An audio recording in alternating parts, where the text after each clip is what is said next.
বিশ্বকাপ শুরু হয়েছে। এই মুহূর্তে আমেরিকার মাটিতে মেসি খেলছে, রোনালদো খেলছে, এমবাপ্পে খেলছে। আর বাংলাদেশে কোটি কোটি মানুষ টেলিভিশনের সামনে বসে দেখছে, লাল নীল জার্সি গায়ে দিয়ে অন্য দেশের পতাকা হাতে নিয়ে। প্রতি 4 বছরে এই দৃশ্যটা একই থাকে, কিন্তু এবার 2026 সালে একটা প্রশ্ন একটু বেশি জোরে উঠছে।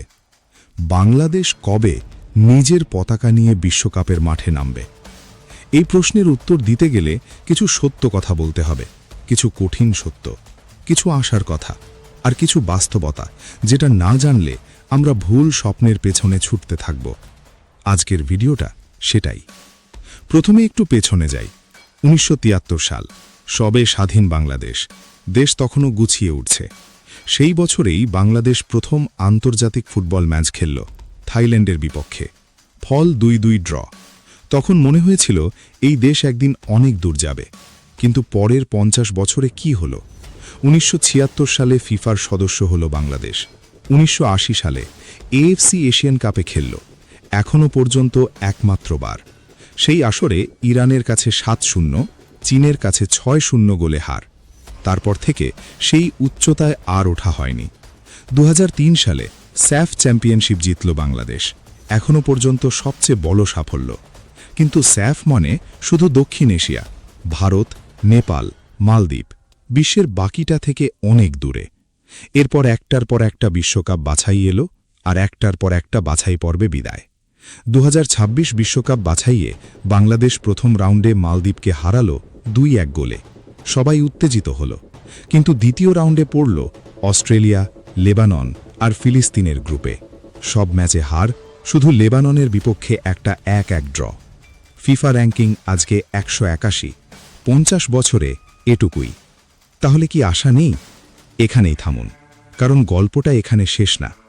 2025-26 সালে এমন কিছু ঘটছে বাংলাদেশ ফুটবলে যেটা আগে কখনো হয়নি। হামজা চৌধুরী, ইংলিশ প্রিমিয়ার লিগে খেলা একজন midfielder. Leicester city, Watford, English ফুটবলের সর্বোচ্চ স্তরে খেলা একজন পেশাদার খেলোয়াড়। তার বাবা বাংলাদেশি, আর সে বেছে নিল বাংলাদেশের জার্সি। এই একটা সিদ্ধান্ত পুরো দেশকে নাড়িয়ে দিল। হামজার বাংলাদেশে অভিষেকের ম্যাচে 19,000 টিকিট শেষ হলো মাত্র 24 মিনিটে। ভারতের বিপক্ষে ম্যাচের সাধারণ আসনের টিকিট শেষ হলো মাত্র 6 মিনিটে। 6 মিনিট। এটা কিছু একটা বলে। মানুষ চায়, মানুষ স্বপ্ন দেখে, মানুষ বিশ্বাস করতে শুরু করেছে। কিন্তু একজন হামজা দিয়ে বিশ্বকাপ হয় না, আর এটাই হলো আসল কথা। তাহলে বাস্তবতাটা ঠিক কি? বাংলাদেশকে বিশ্বকাপ খেলতে হলে এএফসির মধ্য দিয়ে যেতে হবে। এশিয়ায় 47টি দেশ। 2026 বিশ্বকাপে এশিয়ার জন্য আসন ছিল 8.5টা, মানে 47টা দেশের মধ্যে মাত্র 8টা বা 9টা দেশ যেতে পারে। এশিয়ায় জাপান আছে, কোরিয়া আছে, ইরান আছে, অস্ট্রেলিয়া আছে, সৌদি আরব আছে। এরা বছরের পর বছর ধরে শক্তিশালী। এদের পেছনে ফেলে বাংলাদেশকে সেই আসনে যেতে হবে। বর্তমান র্যাঙ্কিং 181, জাপানের র্যাঙ্কিং 18-র আশেপাশে। এই দূরত্বটা কত বড় সেটা একটু চিন্তা করুন। কিন্তু র্যাঙ্কিং মানে সব না, কারণ র্যাঙ্কিং পরিবর্তন হয়। আইসল্যান্ড পরিবর্তন করেছে, কেপ ভার্দে পরিবর্তন করেছে, বাংলাদেশও পারবে। শর্ত একটাই, সঠিক কাজ করতে হবে। এখন সবচেয়ে বড় প্রশ্নটা আসে, সেই সঠিক কাজটা কি? প্রথম সমস্যা হলো ঘরোয়া লিগ। বাংলাদেশ প্রিমিয়ার লিগ আছে, কিন্তু সেই লিগের মান কতটুকু? সেখানে খেলে একজন তরুণ খেলোয়াড় কতটা বিকশিত হয়? বিদেশি খেলোয়াড়দের উপর নির্ভরতা বেশি, স্থানীয় প্রতিভা বিকশিত হওয়ার সুযোগ পায় না। একটা শক্তিশালী ঘরোয়া লিগ ছাড়া জাতীয় দল শক্তিশালী হয় না, এটা ফুটবলের সবচেয়ে পুরনো নিয়ম। দ্বিতীয় সমস্যা হলো গ্রাসরুট। বাংলাদেশে মাঠ নেই, যেটুকু মাঠ আছে সেটা দখল হয়ে গেছে। শহরে বহুতল ভবন উঠেছে যেখানে আগে মাঠ ছিল। গ্রামে মাঠ আছে, কিন্তু সেখানে কোচ নেই। কোচ আছে, কিন্তু প্রশিক্ষিত না।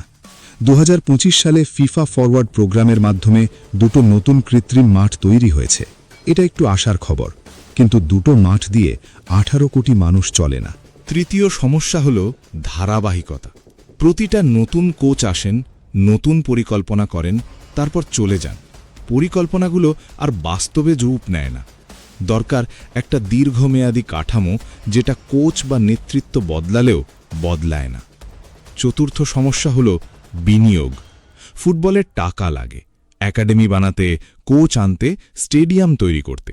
বাংলাদেশে ক্রিকেট যে পরিমাণ বিনিয়োগ পায়, ফুটবল তার ধারে কাছেও পায় না। 2026 সালে ইউসিবি ব্যাংকের 5 বছরের স্পন্সরশিপ চুক্তি একটা ইতিবাচক পদক্ষেপ, কিন্তু শুধু স্পন্সরশিপে দেশ বদলায় না। এখন একটা কথা বলি যেটা অনেকে বলতে চায় না। বাংলাদেশের একটা বিশাল সুযোগ আছে যেটা এখনও পুরোপুরি ব্যবহার করা হয়নি। প্রবাসী বাংলাদেশিরা। বিশ্বর বিভিন্ন দেশে 1 কোটির বেশি বাংলাদেশি থাকে। ইংল্যান্ডে বাংলাদেশি কমিউনিটি বিশাল। তাদের সন্তানরা ইউরোপের ফুটবল একাডেমিতে বড় হচ্ছে। হামজা চৌধুরী এর একটা উদাহরণ, শামিত সোম আরেকটা। কিন্তু আরও কতজন আছে যারা এখনও বাংলাদেশের জার্সিটা পরার সুযোগ পায়নি? কেপ ভার্দে এই কাজটাই করেছিল। সিস্টেম্যাটিক্যালি ডায়াসপোরার খেলোয়াড়দের খুঁজে বের করেছিল, ডেকেছিল, যুক্ত করেছিল। সেটাই তাদের বিশ্বকাপে নিয়ে গেছে। বাংলাদেশ এই কাজটা শুরু করেছে, কিন্তু আরও অনেক বেশি করতে হবে। তাহলে প্রশ্নটা আবার করি, বাংলাদেশ বিশ্বকাপ কবে খেলবে? সৎ উত্তর হল আগামী 2 থেকে 3টে বিশ্বকাপে নয়। 2030 বা 34-এও সম্ভাবনা খুব কম।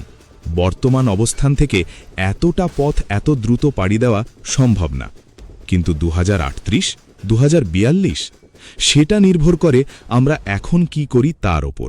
যদি আজকে সঠিক সিস্টেম তৈরি শুরু হয়, গ্রাসরুট একাডেমি, প্রশিক্ষিত কোচ, শক্তিশালী ঘরোয়া লিগ, ডায়াসপোরার সাথে সংযোগ, দীর্ঘমেয়াদী পরিকল্পনা, তাহলে 15-20 বছরে অনেকটা পথ এগোনো সম্ভব। আর যদি না করি, তাহলে 2050 সালেও এই একই প্রশ্ন করতে হবে। কিন্তু একটা জায়গায় ইতিমধ্যে বিপ্লব শুরু হয়ে গেছে, বাংলাদেশ নারী ফুটবল দল। গত কয়েক বছরে এই দলটা এমন কিছু করেছে যেটা অনেকে ভাবেনি। তারা এএফসি এশিয়ান কাপ বাছাইয়ে পৌঁছেছে। তারা শক্তিশালী দলের বিরুদ্ধে লড়াই করেছে। কম বিনিয়োগে, সীমিত অবকাঠামোতে তারা প্রমাণ করেছে যে বাংলাদেশের মাটিতে প্রতিভা আছে। এটা কম কথা নয়, এটা একটা সংকেত, একটা প্রমাণ যে বাংলাদেশে উপাদান আছে, শুধু দরকার সঠিক পরিবেশ। নারী ফুটবল যদি এটা করতে পারে, পুরুষ ফুটবল কেন পারবে না? এখন বাস্তবতার সবচেয়ে কঠিন কথাটা বলি। বাংলাদেশে বিশ্বকাপের স্বপ্ন দেখানো হয়েছে অনেকবার।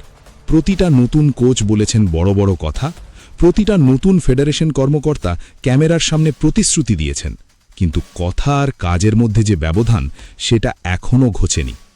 বাংলাদেশে এখন দরকার শুধু একটা জিনিস, ক্যামেরার সামনের কথা নয়, মাঠে কাজ। রাজনীতি নয়, ফুটবল। স্বল্পমেয়াদী চিন্তা নয়, দীর্ঘমেয়াদী পরিকল্পনা। একটা দেশের ফুটবল বদলাতে 1 যুগ লাগে, 2 যুগও লাগতে পারে, কিন্তু শুরু করতে হয় আজকে।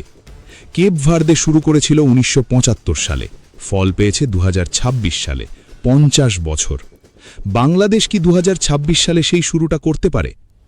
শেষ করব একটা সংখ্যা দিয়ে। 2026 বিশ্বকাপে 48টা দেশ খেলছে। পৃথিবীতে 211টা ফিফা সদস্য দেশ আছে, মানে 163টা দেশ এবারেও মাঠের বাইরে।